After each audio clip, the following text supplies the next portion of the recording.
tell us how Catalina's club got started. Well, it started in 1996, and myself and my husband wanted to have a nice restaurant with fresh seafood.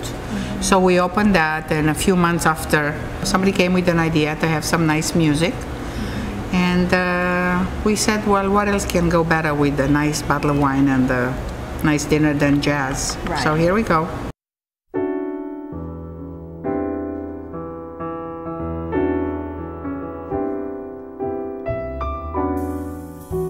Who was the first one that played? I was Buddy Collette. Really? I was Buddy Collette. He performed, and he also was a big factor helping us and giving us all sorts of ideas and all sorts of names of musicians and teaching us a lot about the music.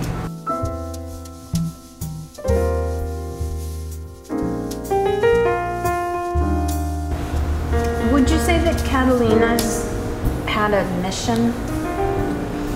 The mission was to present music and to keep this music alive and to make as many people as possible happy, enjoying life, you know. What was your own musical exposure like growing up? Not very much. No? No. I grew up in a country which was very communist at the time, which is Romania. Yeah, and we were not allowed to have any contact with anything happened in the outside. So, you know, we just heard and we learned, and as much as we could. The internet was not available then, so there was no connection between anybody.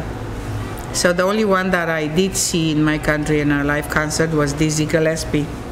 So when we first booked Dizzy Gillespie, which was in 1997, when he started performing, I was just so mesmerized by this whole thing, and I had to pinch myself, thinking that, oh my God, Dizzy Gillespie is playing on my stage. That was quite something. What's the most satisfying thing about this experience? Well, the most satisfying thing is the great music that, at least with any sort of trouble that we have to go through, we listen to every night. And then, for me, the most satisfying moment is after the shows, when they finish, I can just be around the door and I see people's faces when they walk out, and I know that I've done a good job. Yeah. That's the time. What's the most challenging thing about running a club like this? Well, everything is challenging, especially the fact that you have to deal with three categories of people, one being the customer and the listener, one being the musician, one being the employees, you know, because restaurants, they have special type of employees, and that's a challenge. And of course, the biggest challenge is to make things work and to put everything together in such a way that it's attractive to people to come and hear the music and have a nice glass of wine and a nice dinner.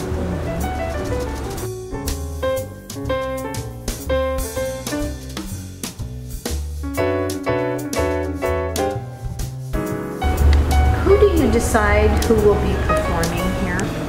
Well, the decisions are made based on their tours. It's based on their later CD releases. So we have other people involved, such as record labels and managements and publicity companies and all that. Tell us a little bit about the Young Artist Jazz Series that you've been featuring here for a number of years. The Young Artist Jazz Series, I think, started about 12 years ago, and is in a venture with a very good friend of mine, with Barbara Brighton, and she's the one to find the talents, and we present them. And working together like this, I found myself listening to kids performing great music, you know, and that's pretty encouraging for the future.